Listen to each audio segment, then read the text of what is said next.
After Disney dissolved the expanded universe, many things were left unclear that had been explored previously. With this came, and still comes, many changes to Star Wars canon. This video will be primarily focusing on the canon changes made to the lightsabers, more specifically the lightsaber crystals, and the new developments about the lightsabers have been quite drastic. To start, the proper term for a lightsaber crystal is now officially Kyber crystal, and were mainly harvested on the planet of Ilum, same as in Legends. It is still the case that many younglings would venture there to retrieve their crystal, but another and possibly the largest change is that now all Kyber crystals are originally colorless. The way the crystals now get their coloring is through the one that claims the crystal as their own. For the Jedi, this is most often blue or green, and the Jedi that claims the crystal imbues their own connection and affiliation with the Force into it. Originally, crystals were already a certain color, and Jedi chose the one that best suited them, but now when a Jedi or Sith chooses one for their own, it becomes a color that represents them. This now goes along to further illustrate the meanings of the colors. For example, a blue blade meaning the original constructor was more of a physical Force user, and green meaning they pondered more on the Force,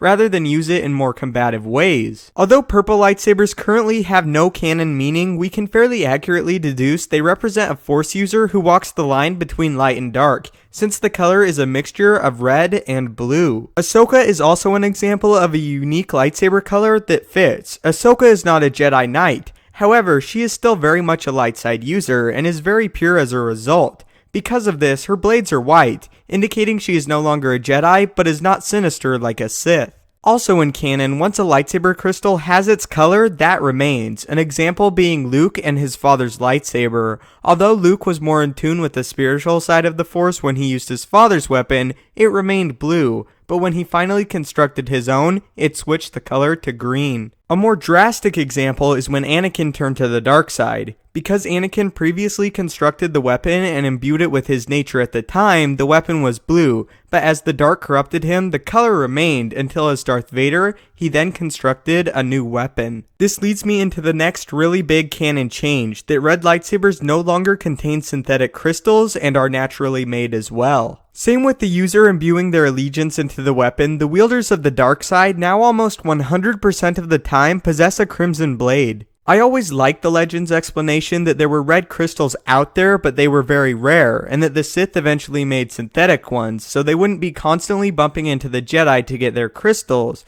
But the new explanation is fine, since Ilum isn't the only known place to find a Kyber crystal. A possible explanation I would find really interesting is if the Sith or other dark side users like Inquisitors obtained their crystal through venturing to resting places of fallen Sith and adopting their former crystals as their own. Now in canon, the earliest known use of lightsabers was the Scourge of Malachor, thousands of years before the Republic, and it appeared as if many of this era had a very different designed lightsaber. One weapon that we know about contained a crossguard similar to Kylo Ren's, the reason for this likely being the same as Kylo's, that the Jedi had to construct the crossguards, or more appropriately called vents, to dispel excess power. As an interesting side note, Kylo does this because the crystal he utilizes is cracked. So those are all the major changes. So far I don't take issue with any of them, but personally I always kind of like the idea that the Sith use synthetic crystals, because it just went to further illustrate their perversion of the Force, and I think it really represented that well. But what this ends up meaning for canon is actually really interesting. In canon now, lightsabers have actually become rarer. Instead of splintering off groups of Jedi in the EU during the Empire, there were only a few lightsaber users during the time. Luke and Vader for a long time are the biggest users of lightsabers for several years, as the whereabouts of Canon and Ezra in the original trilogy are currently unknown, and the Inquisitors supposedly became extinct. This means lightsabers carry a much bigger meaning in-universe. This is why the acolytes of the Beyond seem so intently bent on retrieving red lightsabers. It also means that only Force users can construct an appropriate saber, since if a non-Force user did, it would not adopt a certain color, or possibly not even work at all. Although originally in Legends, Jedi and Sith did imbue their connection into the crystal, I think the color changing to suit the needs of the user is appropriate,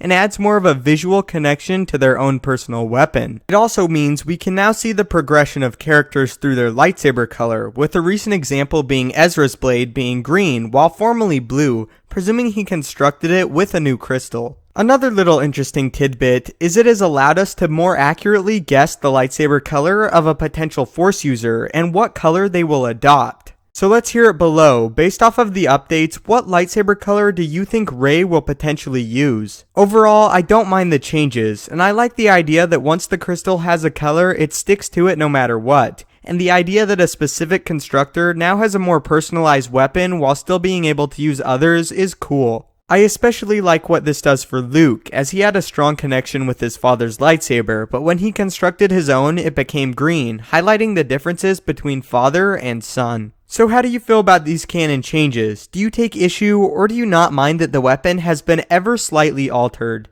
Also, tell me which explanation you prefer, the canon or Legends version. If you have any other lore topics or questions you want answered, be sure to tweet them at me at StupendousWave on Twitter, or leave a comment below, and I will try my best to answer, or make a full video dedicated to your topic. Thanks again for watching, may the Force be with you, and have a great day.